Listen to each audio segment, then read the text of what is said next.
photojournalism can really connect worlds. And so I know of no other competition that actually brings together the regions of the world this way in order to start those conversations.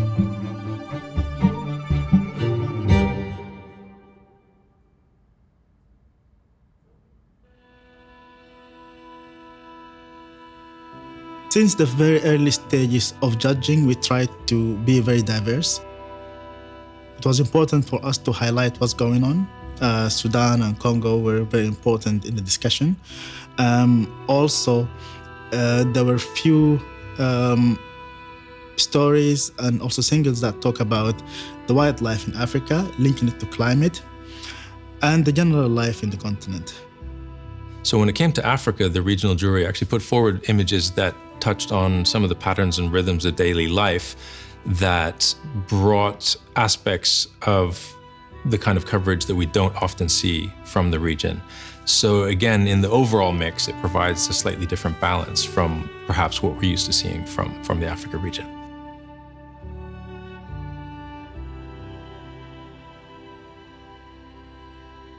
World Press Photo is a very important photography platform in the continent, specifically because it's one of few platforms that try to bring out more from the continent, trying to show the world Africa from a completely different perspective. And I'm not in denial of the amount of conflict that's going on in the continent. However, I think there's also a very big parallel line that goes along as life keeps on going on in Africa. And it's somehow under-highlighted. And I think it's a chance for many local photographers to talk about these things. I think the best example to illustrate that was actually a single, not a project. The image that speaks of the war in Sudan from a very, I would say, questioning and haunting point of view. There was an image which was shot during the conflict in Khartoum of a wedding. The image does not show much of what's happening in the city, as there was some extreme shelling and bombing. However, the way the man, is posing in front of a wall and there was some rag in the background, it just makes you ask so many questions. And there was an image of a bodybuilder in Uganda who lost his leg. And the image clearly displays his disability. However, it was so powerful to the point that you don't notice that he's missing a limb, but you notice the power and the way he owns what he achieved so far. He was a disabled bodybuilder who competes against able bodybuilders, and that was just amazing. The photo was environmental, it was beautiful, it was strong, it was just unique. I think all of these entries had something special, had a different and complete unique voice to understanding the continent better.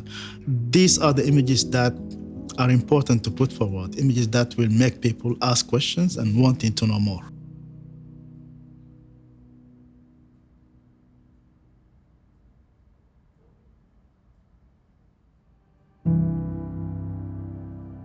In my region, the most important topic was climate change, from the mountains and steppes of Mongolia all the way to the islands. All countries faced, different threats to the environment in different ways. And I think while each country had their own stories they had to tell personally and individually about various themes, the overarching idea of what's happening to our environment was very clear. In the Asian Pacific region, there were so many different topics. There was indigenous people, there was mining, there was a picture of sport, there was nature, a story about monkeys. So it was very different topics in this region.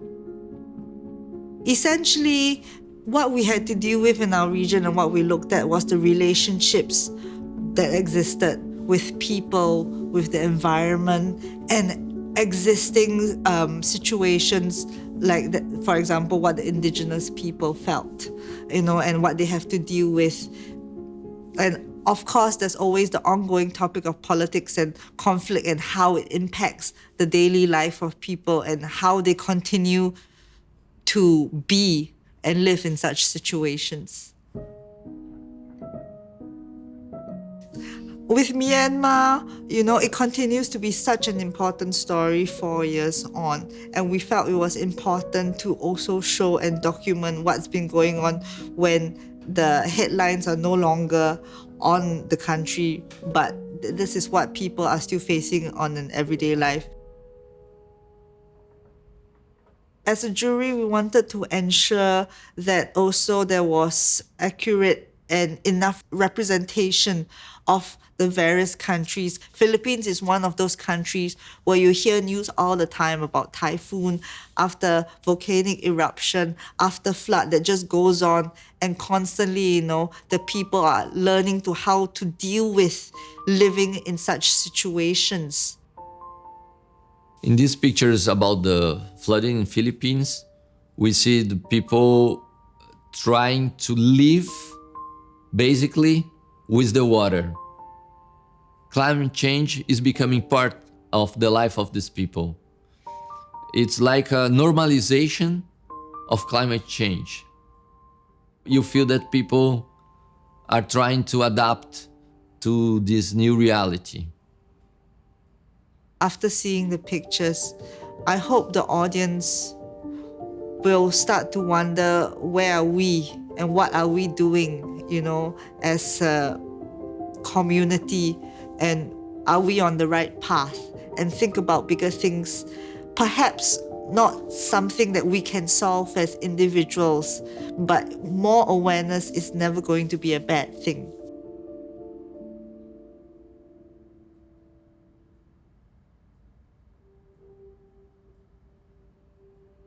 One of the beautiful things about photography or any art form really is that it's open to the interpretation of the viewer.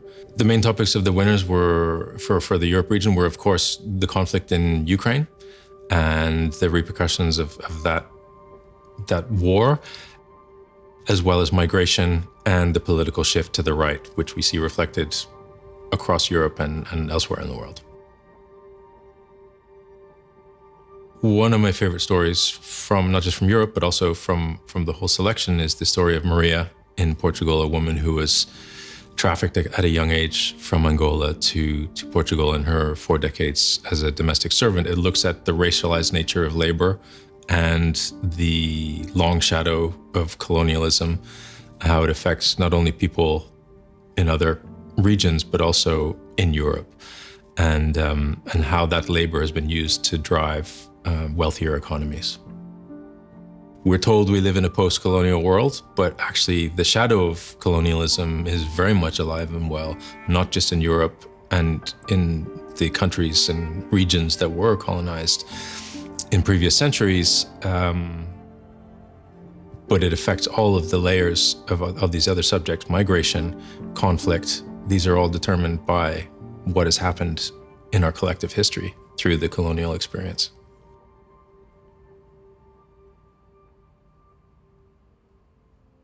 A very personal story by a Russian photographer who's now based in Germany, who was going back to visit her family repeatedly. And Russia is a country we haven't had much of a view into since the invasion of Ukraine in 2022. And this allowed us to see the cracks and fissures that exist in Russian society around the war, how it has divided families, how it has divided society in a way that we very rarely see. I feel the photographer did a wonderful job by trying to tell us something about her and her family in an indirect way, in a very subtle way, very sensitive way, which is not easy at all. She chose to tell the story of her family, a dilemma that she's facing and a question. But her story is the story of so many others in her country and other countries as well. And this is where I felt The project was very well done. The images are stunning, and the way she tried to tell the story in that subtle way that got me.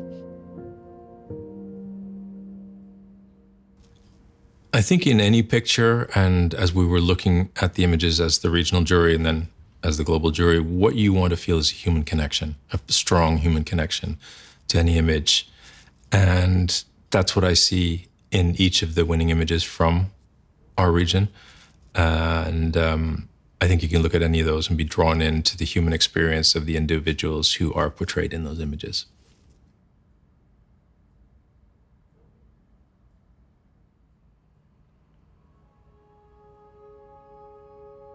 So as jurors, we look for visual excellence, creativity, composition.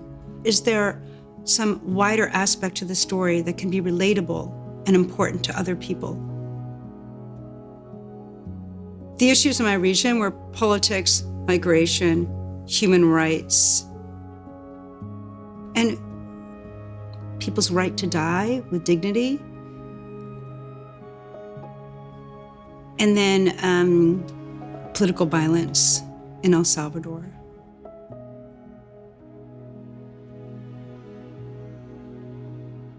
The situation of Haiti, one of the poorest countries in the world for decades, is just ongoing.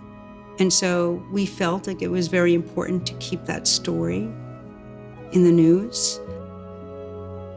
You know, when you see stories about migration, it's so often that you lose why people are fleeing.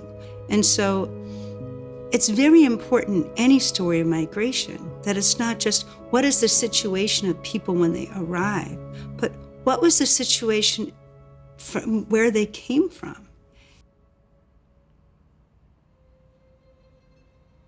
There was one story that knocked us all out from the beginning, because of the exquisite way it was photographed and also the very private, personal nature of the subject itself, which was these death doulas. So you can go apparently to this house and have people there who help you through that transition. And it's a mix of these very kind of beautiful but spooky landscapes where you can see like where you are, but not specifically, right? So no one was put in danger with those kinds of details. And just the colors, the sensitivity, it was just really just stops me. It still does. I'll never forget this story. So beautifully done. One of the great things that World Press Photo does is it elevates pictures that may not have been as widely published so that the viewer can see a broader narrative. With the photo of the assassination attempt on Donald Trump, it was important to have it in because it was such a key moment that turned the whole presidency and the election. The vulnerability of him as a person after having been shot, the fear of the Secret Service agents, and it could have been like a total wreck of a picture because of all the elements that you have to put together. But compositionally and Trump's expression just held together beautifully.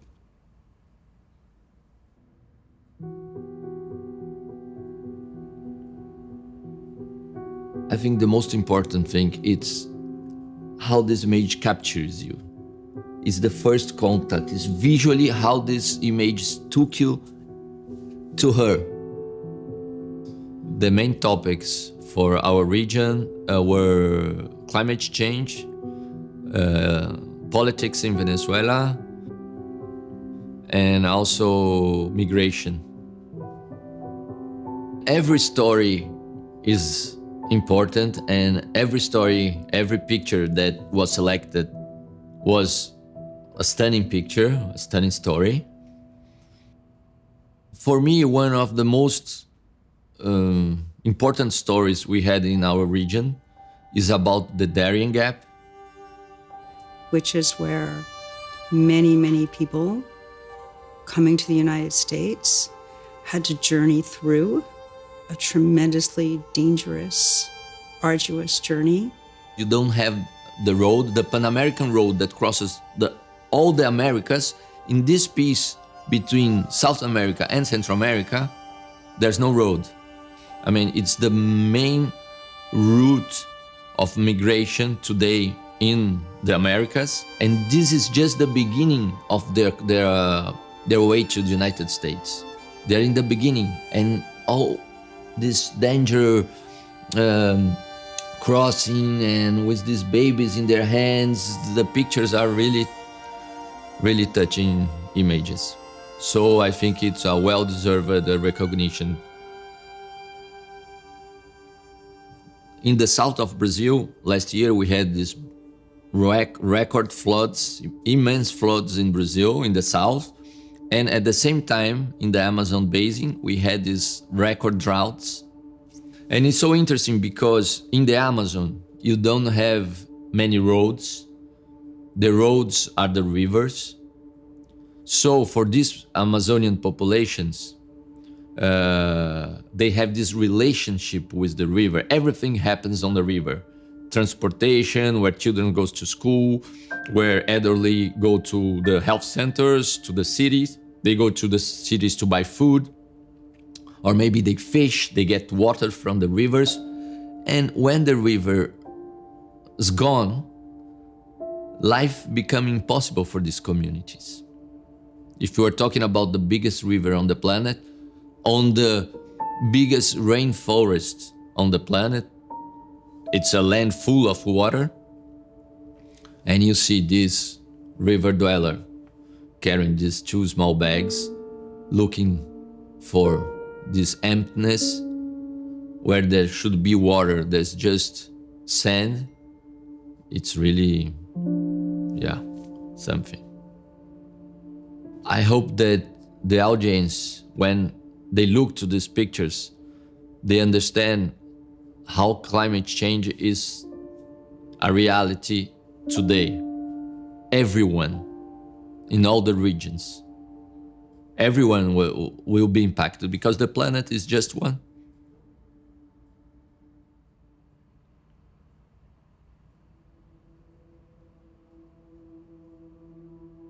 So when it came to this region,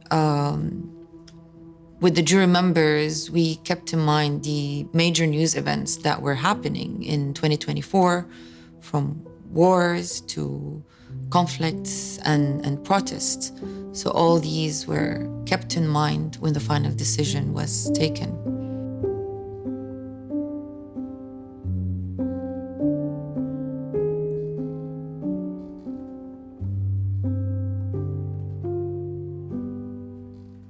The one from my region that I was really drawn to, the winning projects from Iran.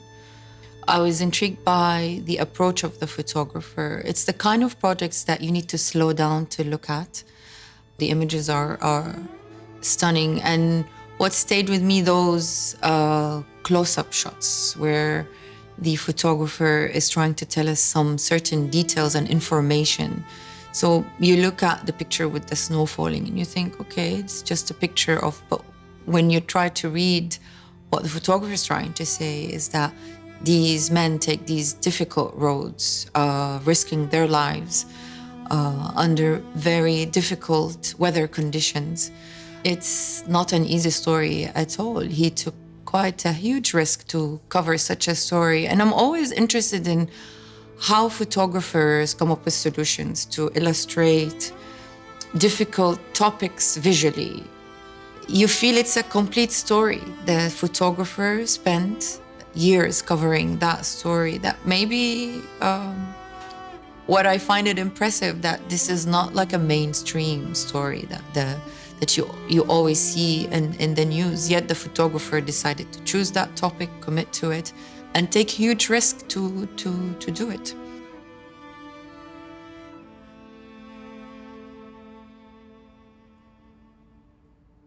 Also from Gaza, there was a very strong image that I think it was important for us to put forward.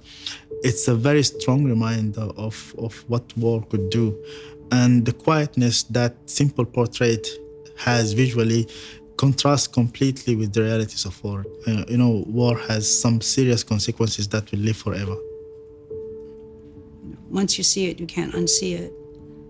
He's facing a lifetime of tremendous struggle and adaptation. And so it's not just a picture in the present moment, but it's asking the viewer to imagine this little boy's future. It's not only a representation of Gaza, but it's a representation of consequences of conflict and war worldwide. And I think that image, to me, it does reflect Myanmar, Ukraine, Sudan, Congo. It's just a simple image of a child who had to lose, his arms, mainly because he existed in a place where there's conflict. And so, the picture just stopped me cold.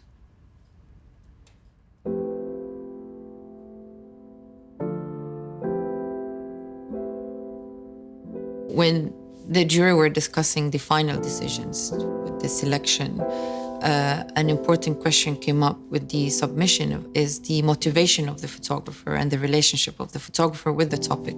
Many of the stories that are submitted and the projects, a lot we haven't seen in the mainstream media. So a platform like the World Press Photo, it gives an opportunity to show work that maybe goes unnoticed or to bring attention to underrepresented stories that otherwise cannot get published somewhere else. That would, have people ask questions, understand what's happening. I think if we look at the winners collectively rather than as individual images, what we see is that many of them are interconnected and overlapping. And the main kind of central themes are conflict, climate change, and migration. And there's no way to separate those three themes. War drives migration. Climate change is also a major driver of both movement of populations and of conflict. And those three strands are the main themes that we see globally and throughout the winning images.